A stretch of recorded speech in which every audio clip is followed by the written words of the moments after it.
Bombshell legal documents reveal that Erica Kirk's nonprofit was tied to a formal investigation into child trafficking in Romania.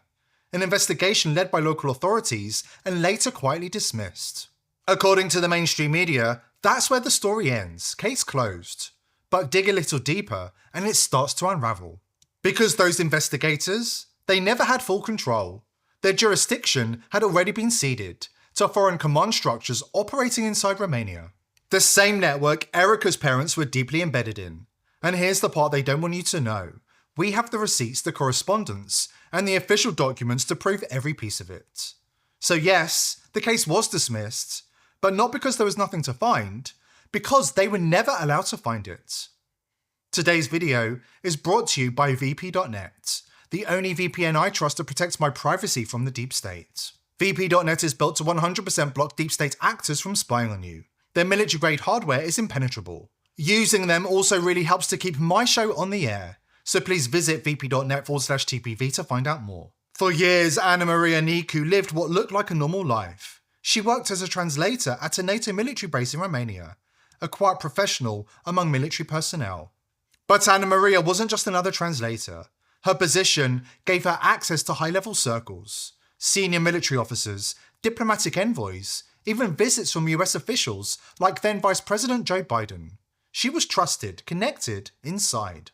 And that's exactly what made what she discovered so explosive. Her office was right next door to the base commander, Colonel Otto Buscher of the Black Sea Area Support Team. She saw who came and went. She heard the conversations. She reported seeing underage children brought into the base. And when she checked, they hadn't been registered as visitors. She'd seen enough to know something was happening behind those doors, but she just couldn't prove it. Then one day, a simple mistake changed everything. She was accidentally given a laptop that hadn't been properly wiped by IT, one that was previously used by one of Bush's assistants. Inside it were files, emails and logs that she says reveal what was really happening on the base. A secret brothel operating under the noses of NATO command, where underage girls were brought in to entertain NATO soldiers. And at the centre of it all, Buscher himself, with his right-hand man, Senior Adjutant Lloyd Sparks. The same Buscher that Erica Kirk once publicly thanked for everything he'd done for her non-profit that was set up to help young children and orphans located inside that same base.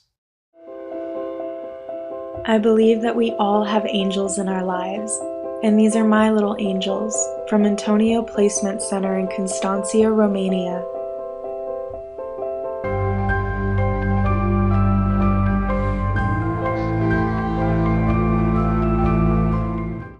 When Anna Maria tried to speak out, the threats came immediately.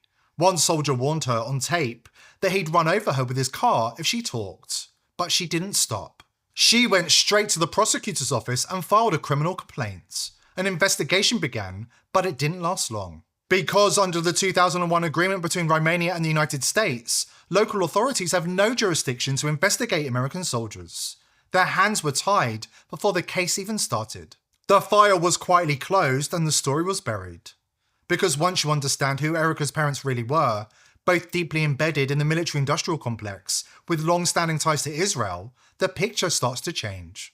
Because how does a girl from Arizona end up running a child-focused non-profit inside a NATO base in Romania? And when you connect those dots, it becomes clear why a child trafficking case linked to her was never going to be investigated. But Anna Maria didn't back down. She filed again, this time with DICOT, Romania's organised crime agency, and demanded that the Cogunuceanu file be connected to the infamous Caracal de Veselu case, where two teenage girls were abducted and allegedly killed. She claimed the same trafficking networks were operating in both, and she says she can prove it, with documents, recordings, and that very laptop full of evidence.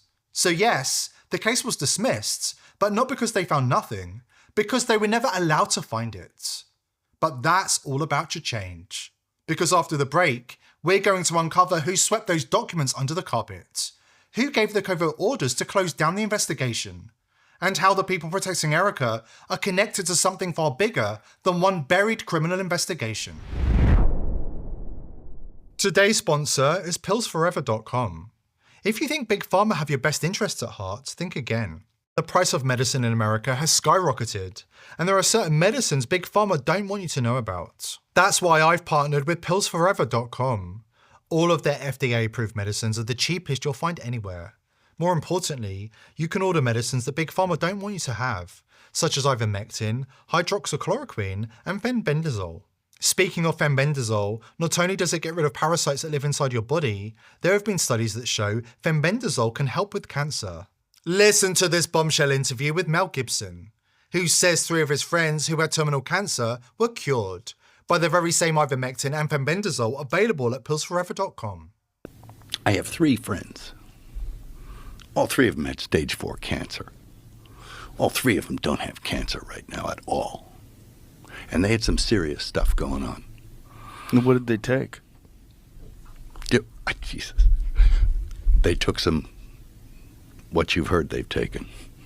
Ivermectin? Fenbendazole. And fenbendazole, yeah. Yeah, I'm hearing that a lot. They drank hydrochloride something or other. Get 15% off using coupon code People's Voice at the checkout. Please click the link below this video to take advantage of this fantastic offer. From Erica Kirk's close ties to a man credibly accused in the Romanian press of child sex trafficking, to her mother's quiet seat on the board of a company allegedly funneling TPUSA user data to Israel, the pattern is becoming impossible to ignore. Nothing about this story adds up. The mainstream media and the State of Israel are standing behind Erica Kirk and TPUSA, insisting they are innocent. They're calling it a smear campaign and misunderstanding a closed case. But inside the ranks, patriots and whistleblowers are saying otherwise. Men and women who've worn the uniform, who've seen what happens behind the fences, are stepping forward to say the official story doesn't hold. The ballistics report? Inconsistent. The autopsy? Covered up. The patsy pinned with the blame? A convenient fiction. Okay, this is kind of a rabbit hole, but with Erica Kirk immediately saying, I forgive him, it's like, well, you just made him guilty. So now he's guilty. What, have we had a trial yet?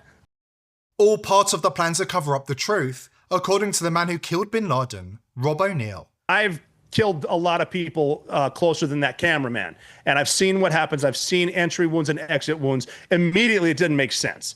And then we got a different shooter. The FBI announces they got him. Then the guy running on the roof, the 30-06, how this dude, he took it apart, he put it together, he got a scope on there, took a cold bore shot, took it apart, jumped down the roof, put it together, wrapped it up. All of the texts he's sending that don't sound like any 22-year-old I know. And that's enough. And I'm on the side of the simplest thing is usually what happened. But the moment you ask a question, you get torn down. And it's like, even with, if I said it doesn't make sense, they're like, why are you saying Israel did it? I'm like, I didn't say that. I'm just saying it doesn't look good. And the second you bring it up, okay, is it? I mean, and with AI and me, especially like with the bin Laden right now, if I don't see it, I need verification somehow. But when so I wasn't there, so I can't say anything for certain. But is it true that as soon as he was down, his security team took his lapel mic off, gave it to someone else that ran off? What did they do with the SIM card? Did someone take that camera that was right behind him down? Why did they contaminate a crime scene immediately? Is it paved over? Did they rebuild it? Is all of that true? I don't know. But the second you ask, I'm anti-Semitic, and I'm like, I didn't even bring up Israel. Why are you bringing up Israel? Is someone getting paid to defend them for something I'm not even talking about? And all of a sudden, I'm a conspiracy theorist. It's like, no, I've killed a bunch of people for the country. A great American was killed in front of everyone in America. He was for this country. I would like to know why, and stop bullshitting me. There's been more than enough bullshit. From criminal cases quietly buried, to the lies and delusion pushed by the mainstream media and their so-called fact-checkers. It's been a non-stop campaign to keep you confused and compliant. And now, the FBI's official narrative? It's so full of holes it's almost insulting. As if they're daring you to question reality itself. George Orwell warned us this day would come, when they'd tell you that up is down, war is peace, and ignorance is strength. And that's exactly what's happening now. Listen to their excuses. Well, that was a ricochet off his body armor. And I immediately said, no, it wasn't, because it doesn't do that. Then they said, oh, there was no body armor. Oh, okay. With ballistic gelatin, you know what a 30-06 would do to a man's neck? It would blow his head off. And their response is, oh, he was a superhuman. No, he wasn't. What are you talking? And, who was the dude you arrested running around with a gun? Here's one. Is there a gravesite for Charlie Kirk yet? Do we know where it is? How did they get that arena, that huge stadium where a Super Bowl was played, in 11 days? It takes that long to coordinate the parking. How did they get pyrotechnics and everything? Just questions. They want us to stop asking questions. They want us to comply, to fall in line, to believe whatever headline they hand us next. But here's the thing, they can only control the narrative if they can control your connection. Every click, every search, every private message is being logged, tracked and analysed. That's why protecting yourself online isn't optional anymore, it's survival. And that's where VP.net comes in. It's not your average VPN, it's built by privacy engineers who walked away from big tech, creating a system that's mathematically, cryptographically impossible to spy on. Because if they can see everything you do, they can decide what you believe.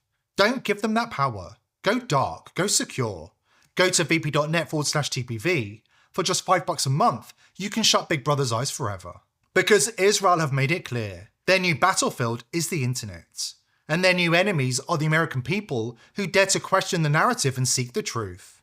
Israel have been buying up the world's leading VPNs and are inserting former Mossad agents into their staff. This isn't world conspiracy theory. The resumes of their own developers and CEOs tell us the story in plain sight. What was once an industry built in independence and anonymity is now an arm of the surveillance state. If you're paying for a legacy VPN, cancel your subscription right now. You're under attack. A new threat is emerging before our eyes. The elites are no longer content with influencing elections or shaping narratives.